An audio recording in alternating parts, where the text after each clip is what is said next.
ఈ వీడియోలో మనం హెయిర్ ఫాల్ అనేది ఎందుకు వస్తుంది అనేది చూద్దాము.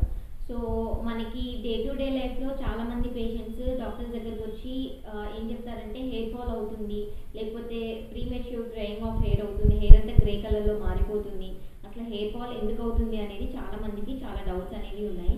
సో ఈ వీడియోలో వాటి గురించి మనం చూద్దాం. హెయిర్ ఫాల్ అవ్వడానికి వన్ ఆఫ్ ద చాలా కాజెస్ అయితే ఉన్నాయి, కానీ one of the main cause వచ్చి న్యూట్రిషనల్ ఇంబ్యాలెన్స్ అనమాట. సో మన డే టు డే లైఫ్లో మనం ప్రాపర్ డయట్ తీసుకోకపోవడం వల్ల మనకి ఈ హెయిర్ ఫాల్ రీజన్ అనేది ఎక్కువ అవుతుంది. ఇంతకుముందు వరకు చూస్తే ఏంటి అంటే మనకి ఓల్డ్ ఏజ్ గ్రూప్ వాళ్ళల్లో, ఎల్డర్ పీపుల్లో మనకి హెయిర్ ఫాల్ అనేది కామన్గా వితౌట్ ఎనీ అండర్లయింగ్ కాజ్ మనకి హెయిర్ ఫాల్ అనేది చూసేవాళ్ళం. కానీ నవే డేస్ టీనేజర్స్లో లేకపోతే యంగ్స్టర్స్లో వీళ్ళల్లో ఏంటి అంటే ఇప్పటి నుంచే హెయిర్ ఫాల్ అనేది ఎక్కువ అయిపోతుంది.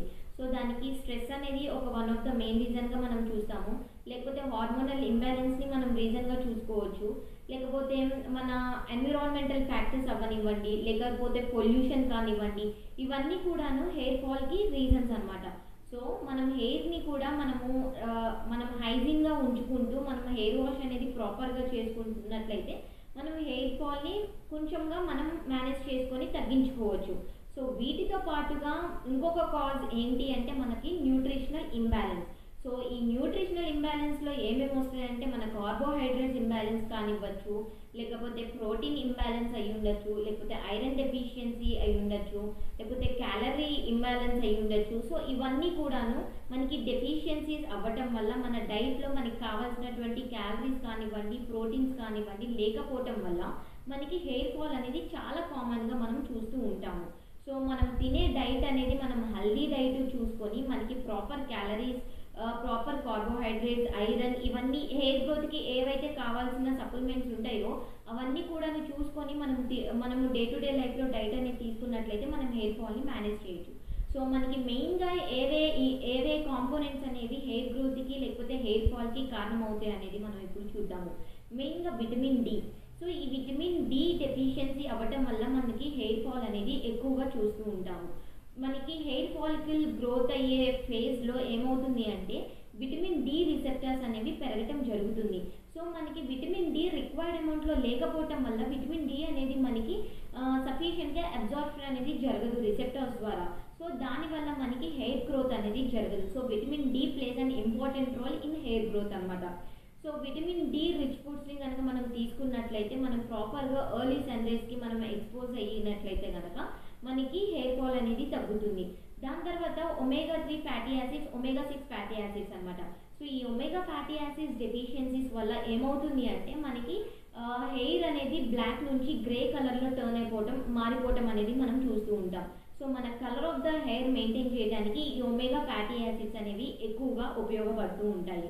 దాని తర్వాత చూసినట్లయితే కనుక మనకి జింక్ అనమాట. ఈ జింక్ ఎందుకు ఉపయోగపడుతుంది అంటే మనకి ప్రోటీన్ సింథసిస్కి, సెల్ గ్రోత్కి ఈ జింక్ అనేది ఎక్కువగా యూజ్ అవుతుంది. సో ఈ జింక్ ఎలిమెంట్స్ ఉన్న ఫుడ్స్ని మనం తీసుకున్నట్లయితే కనుక మనకి సెల్స్ అనేవి హెల్దీగా గ్రో అయ్యి హెయిర్ ఫాలికల్స్ అనేవి స్ట్రాంగ్ అవ్వడానికి మనకి హెల్ప్ అవుతాయి అన్నమాట. దాని తర్వాత ఐరన్ డెఫిషియన్సీ. ఈ ఐరన్ డెఫిషియన్సీ వల్ల కూడా మనకి హెయిర్ ఫాల్ అనేది ఉంటుంది. దాని తర్వాత మనకి విటమిన్ B7 డెఫిషియన్సీ. సో ఈ విటమిన్ B7 డెఫిషియన్సీ కూడా మనకి హెయిర్ ఫాలికల్ గ్రోత్ అనేది అవ్వడానికి మనకి యూజ్ అవుతుంది. సో తర్వాత మనకి బయోటిన్ అండ్ జింక్ ప్రోడక్ట్స్ అన్నమాట. ఈ బయోటిన్ అండ్ జింక్ కాంపోనెంట్స్ అనేవి మనకి డెఫిషియన్సీస్ అవ్వటం వల్ల మనం ఎక్కువగా డిఫ్యూజ్డ్ హెయిర్ ఫాల్ అనేది మనము చూస్తూ ఉంటాం. హెయిర్ ఫాల్ అనేది ఎక్కువగా ఊడిపోతూ ఉంటుంది.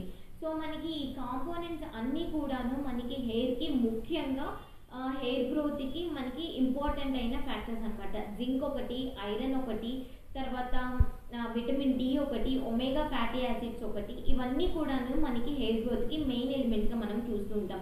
ఇవి మెయిన్గా దేనిలో చూస్తామంటే కనుక స్పినాచ్లో, గ్రీన్ లీఫీ వెజిటేబుల్స్లో చూస్తాము, మిల్క్లో, చీజ్లో, లేకపోతే ఎగ్లో, లేకపోతే నట్స్, ఆల్మండ్ కానీ, క్యాష్యూస్ కానీ వీటిల్లో, లేకపోతే రెడ్ మీట్లో, ఫిష్లో, వీటన్నిటిలో, మష్రూమ్స్లో, వీటన్నిటిలో కూడాను మనకి ఈ ఎలిమెంట్స్ అనేవి అవైలబుల్గా ఉంటాయి అన్నమాట.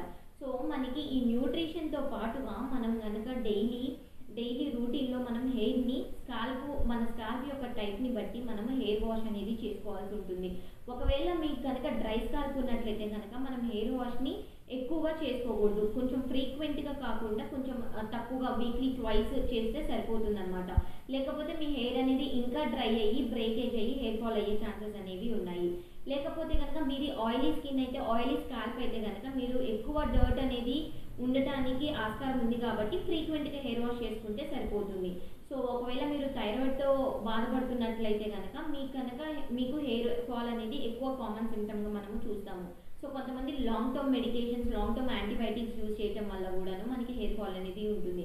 సో మనము అలాంగ్ విత్ ద మెడికేషన్స్ మనం కనుక డే టు డే లైఫ్లో మనం హైజీన్ని మెయింటైన్ చేస్తూ న్యూట్రిషనల్ ఫుడ్ని కనుక మనం తీసుకున్నట్లయితే మనం హెయిర్ ఫాల్ని మేనేజ్ చేయొచ్చు.